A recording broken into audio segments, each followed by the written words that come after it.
Good morning, PVFL. This is your host, a controversial host, polarizing host apparently, for your weekly podcast, Commissioner's Corner. I am John Gillespie, your commissioner. Guys, it has been another wild week in the PVFL, not only because we had some amazing games in our league this weekend, but also because we had some high-octane drama. But enough of that. We have a lot to get into.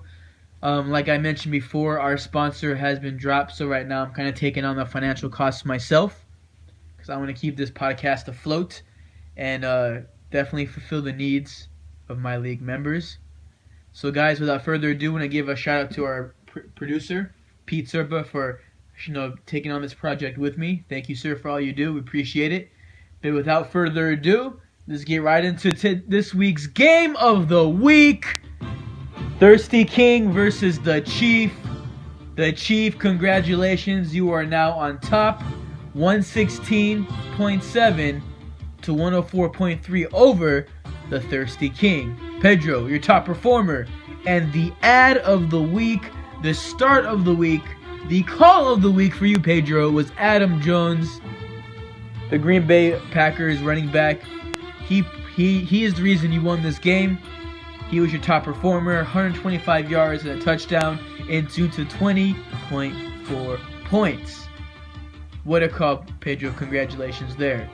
Also, another call of note was Michael Crabtree, 6 catches, 82 yards and a touchdown.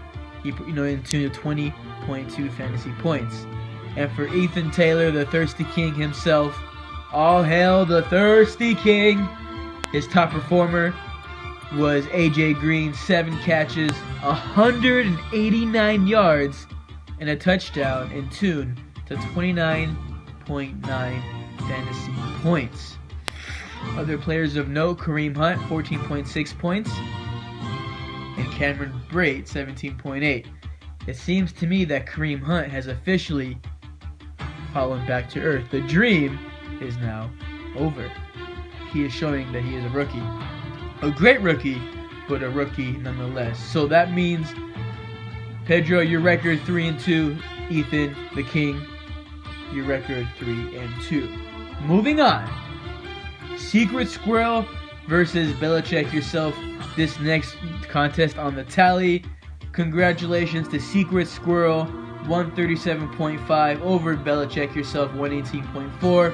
Anna, your top performer, who is making a lot of noise for Rookie of the Year, Deshaun Watson, 261 yards, not 1, not 2, not even 3, not 4. Yes, that's right, guys. Can you believe it? 5 touchdowns from Deshaun Watson. A couple were in garbage time, but you know what? In the fantasy world, that does not matter.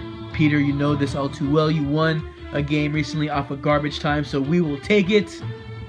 Deshaun Watson scores and a 35.5 fantasy points. Another great call, another great savvy ad by you, and probably the start of the week.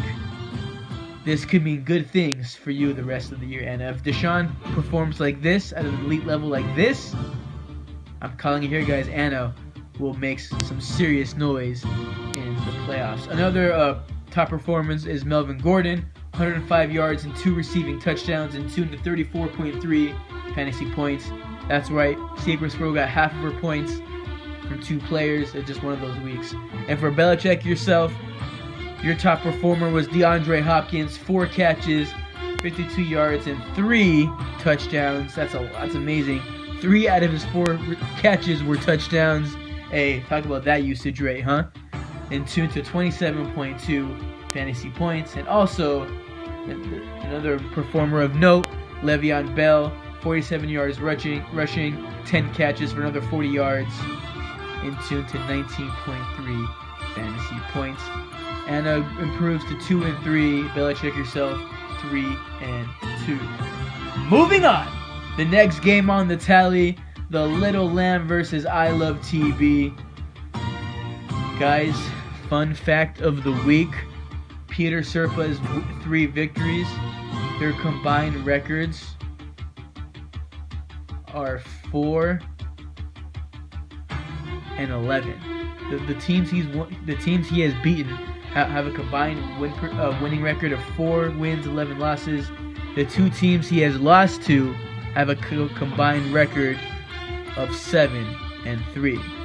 So that paints the picture of Peter Serpa's of his strength, his team. He's beating the teams he's supposed to beat, but he's also losing to more talented squads as well. So is he for real, or is he a fake, fraud or irrelevant? I would say at this point, based on the strength of schedule and who he's beaten, who he's lost to, Pete Serpa is not a contender. That's right, contender or pretender. Sorry guys. Pete Serpa, I Love TB, seems to me like he's a pretender. So, but his top performer nonetheless was Des Bryant. 5 catches, 52 yards, and a touchdown, and tuned to 16.2 fantasy points. And Gostowski once again scores I Love TB 15 points. Looking like he's being pretty steady there. And then for Little Lamb, I just want to take a second here. You guys, let's all give a moment of silence for the Little Lamb and Ethan Lopez. I have never seen a team so decimated by injuries. He lost Dalvin Cook last week to a season-ending knee injury, and this week he lost Odell Beckham Jr. to another season-ending ankle injury. That brings the tally to 7 players on IR for the Little Lamb. Basically, he's lost his whole bench. So 7 people. So because you have 8 spots on your bench, so 7 of the 8 roster spots have been lost due to injury for Little Lamb. Quite the adversity. In spite of all this, Ethan, your top performer was T.Y. Hilton. 7 catches, 177 yards, and tuned to 24.7 fantasy points. If there's only one silver lining here, Ethan, is that Odell got hurt in the, near the end of the game, so he's still able to get you 5 catches, 97 yards, and a touchdown, and tuned to 21.5 points. Definitely do not drop Odell. Put him in your IR slot because he will be back next year. So that means I Love TB's records 3-2, Little Lamb 1-4. Moving on to one of the surprise games of the week. Killer Bealers versus What's Cooking. One of the upsets, Killer Bealers 97.2 over What's Cooking 84.4. Austin Bennett started off 3-0. He is now 0-2 in his last 2 games. Killer Bealers' top performer is Devontae Adams, 25 points on 7 catches, 66 yards, and 2 touchdowns. 1 week after he took that vicious hit from Danny Trevathan, he comes out and has a performance like this. What more can you say about the guy? Amazing. Other players of note on Killer Bealers: Buck Allen, 18.5 points. And Nick, congratulations. You win in spite of getting 0 points from your defense and 2.6 points from Big Ben. Congratulations, Nick, on your first win. Austin Bennett's top performers, he has 2 of them. Alex Smith, 324 yards and 3 touchdowns, and 26.9 fantasy points. And Antonio Brown, what can Brown do to you? Apparently he can do a whole lot. 10 catches, 157 yards, and 25.7 fantasy points. That means Nick's record is 1-4. Austin Bennett, your record is 3-2. Although you are still on top of the AFC. Moving on to the final game of the week and the upset of the year. Ivan Silent Ones defeats, I repeat, Ivan the Silent Ones defeats Orange Crush 115-101 in stunning fashion. Ivan, you have managed to pull together a 2-game winning streak, and you got the upset of the year 2 games in a row. Congratulations, buddy. You did this in spite of getting 0.1 from Jamal Williams and 2.4 from Deshaun Kaiser. Hats off to you, buddy. Your top performers, Leonard Fournette. That man, he is a grown man, making other grown men look like little boys. 181 yards and 2 touchdowns, in tune to 31.4 fantasy points. And also Chris Hogan, 8 catches, 74 yards, and a touchdown, in tune to 21.4 points. Guys, Chris Hogan is for real. Leonard Fournette is for real. The Seahawks are for real. Guys, Ivan is sneaky good. And for Orange Crush, his top performer is no surprise here.